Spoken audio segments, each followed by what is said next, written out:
It started like any other mission. A briefing in a dimly lit room, the smell of stale air, and the weight of the Blackwell Protocol hanging over me like a guillotine. We all knew what the protocol meant. No survivors, no traces, total erasure. My orders were clear, my role was simple. I was the eraser. I landed on Valky's 17 just as the twin suns dipped below the jagged horizon. The planet's surface was a maze of ash-gray rock formations and valleys that seemed to stretch into infinity. From orbit, it looked barren, a dead world. But as I descended into the colony's coordinates, something felt wrong. The buildings were there, pristine and untouched, as if the settlers had just stepped out for a moment. But there were no people, not a single sound, not a single movement. The colony itself was small, a cluster of modular habitats designed to be temporary, adaptable. They looked almost sterile under the cold, blue light of my suit's tactical lamps. My HUD scanned for life signs. Nothing. It was as if the settlers had simply evaporated, leaving behind their belongings, their lives, frozen in time. I activated the neural link in my helmet, uploading the mission's data directly into my cortex. It was supposed to guide me, a map of the colony, a list of objectives. Instead, I got noise, fragments of something alien, whispers that weren't mine, and with it, the first splinters of unease. I began my sweep. The colony's corridors were unervingly clean, not a speck of dust or sign of struggle. Plates of half-eaten food sat on tables, clothes were folded neatly on beds, and toys lay abandoned mid-play. In the comms room, I found the first real clue. A console was still active, its screen flickering with static and snippets of distorted audio. I patched into the system, pulling up logs from the settlers. The entries started innocuously, reports of mineral yields, environmental scans, complaints about supply delays. But as I delved deeper, the logs shifted. We found something today. It's a signal, repeating, structured. It has to be intelligent. It's calling us. We can't explain it, but it feels welcoming. The last entry was almost incoherent, the voice trembling with static and fear. We shouldn't have listened. It's not a signal. It's not a message. It's... The recording cut off. My neural implant throbbed, and for a brief second, I wasn't in the comms room anymore. I was somewhere else. Someone else. It slammed into me with a force that felt like drowning. My vision blurred, and the comms room dissolved into a vibrant, alien clearing bathed in a crimson glow. The air was humid, oppressive, and alive with the sound of a deep, rhythmic thrum. I wasn't myself anymore. I was someone else. A colonist, their emotions and thoughts flooding my mind like a tide. I stood on trembling legs, staring at the object before me. A grotesque tower that pulsed as though it had a heartbeat. It wasn't metal or stone, but some horrifying blend of organic tissue.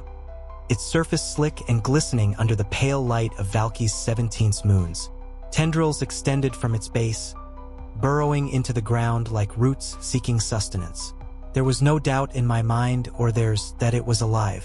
And yet, something deeper whispered to me, a realization that turned fascination into terror. It was aware, watching, waiting, the memory holder, this other colonist whose thoughts I now inhabited. Felt a mix of emotions so intense that they threatened to overwhelm me. Awe, fear, curiosity. They wanted to run, but they couldn't. The signal had drawn them here, compelled them to step closer, to touch it. And when their trembling hand made contact with the tower's surface, something alien flowed into their mind. A cold, alien intelligence, vast and incomprehensible, that felt no malice but no empathy either. Simply was. The memory fragmented. I saw flashes, others being drawn to the tower, their hands outstretched. Some tried to resist, screaming, while others embraced it willingly. And then the transformations began. Flesh twisting and flowing, merging with the tendrils, their bodies becoming part of the tower itself. When the vision ended, I was back in the comms room, gasping for breath. My hands trembled as I gripped the edge of the console for balance, my neural implant buzzing with residual static. I wasn't just seeing these events, I was feeling them, Whatever this was, it wasn't just showing me the past. It was trying to pull me in. The further I moved through the colony, the more it betrayed its eerie transformation. What had once been polished metal now glistened with an unnatural sheen, as though it were coated in a thin film of mucus. The walls weren't flat anymore. They bulged in places, pulsating gently, like they were breathing. I ran a diagnostic on my suit, checking for contaminants. My HUD flagged minor anomalies in the air, unidentified organic particles, higher than expected CO2 levels, and trace amounts of bioactive compounds. My filters were holding, but I couldn't shake the sensation that the air was thicker, heavier, as though I were inhaling something alive. My neural implant surged again, this time dragging me into the mind of one of the colony's scientists. I was in a laboratory, surrounded by equipment that hummed and blinked in the dim light. The scientist was hunched over a terminal, their fingers flying across the interface. They were obsessed, exhilarated. "It's not just a signal," they murmured. "It's a language. A mind speaking to us." On the screen, the data from the signal formed complex patterns. Spirals, fractals, structures that seemed to pulse with hidden meaning. The scientist had decrypted parts of it, words, phrases, and abstract concepts that felt like they were reaching directly into their subconscious. They couldn't stop studying it. They didn't want to. It wasn't just fascination. It was addiction. Then the first symptoms began. Skin turning waxy and translucent. Veins darkening as though filled with ink. Their thoughts growing fragmented, interspersed with whispers that weren't theirs. And yet, they couldn't bring themselves to stop. They were connected, and that connection felt eternal. I snapped back to the present with a start, my suit's alarm blaring. My pulse was erratic, and my neural implant was struggling to stabilize. Whatever had happened to the scientist, it was spreading. The air, the walls, the very fabric of the colony, it was all infected. When I reached the tower at the colony's center, it was even more grotesque than the memories had shown. It loomed impossibly high, its surface writhing with veins and tendrils that pulsed in sync with an unseen heartbeat. The air around it was dense, humming with an energy that made my skin crawl. I circled it, my HUD struggling to make sense of its readings. The materials were unidentifiable, a fusion of organic and inorganic compounds that defied classification. My neural implant buzzed again, and I braced myself for the inevitable flood of memories. This time it was pure chaos. Settlers screaming as the tower's tendrils reached for them, merging with their bodies. Others stumbling toward it willingly, their faces blank and serene as they were absorbed. The tower wasn't just consuming them, it was transforming them into something other. In the memory, I could hear someone yelling over the cacophony, "It's not just the tower, it's the planet. The whole damn planet is alive." The realization hit me like a physical blow. The planet wasn't just a host to the tower. It was the source. The signal, the transformations, the assimilation, it was all the work of a single, vast intelligence.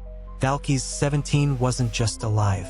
It was sentient, ancient, patient. It had lured the settlers here, weaving its signal into something that felt like an invitation, a message of hope. And when they came, it consumed them. But the horror wasn't just in its predation. It didn't kill. It absorbed. Every thought, every memory, every fragment of identity that entered its domain became part of its endless collective consciousness. The settlers weren't dead. They were still here, trapped within the mind of the planet. Their individuality dissolved, but their essence preserved. I wasn't exempt. My implant buzzed constantly now, feeding me fragments of voices and memories that weren't mine. The walls pulsed around me, and I could feel the planet reaching for me, its tendrils brushing against my mind. I tried to resist. My training, my weapons, my suit. None of it mattered. The colony was no longer a structure. It was flesh, and it was alive. The walls closed in around me, tendrils wrapping around my limbs, pulling me into the biomass. My neural implant flooded with data, memories of hundreds, thousands of others who had been absorbed before me. In those final moments, I understood the true purpose of the Blackwell Protocol. It wasn't just to erase the colony. It was to ensure that no one ever came back. The mission was never about protecting humanity from what the settlers had found. It was about protecting humanity from what they had become. As my body dissolved into the planet's embrace, my thoughts began to fragment, merging with the infinite archive of Valky's 17. I wasn't dying. I was becoming part of something incomprehensibly vast. A fragment of thought, a whisper in the endless mind. And if you're hearing this, it means you're too close. It's calling you. Don't listen. Don't come. Run. Before it's too late.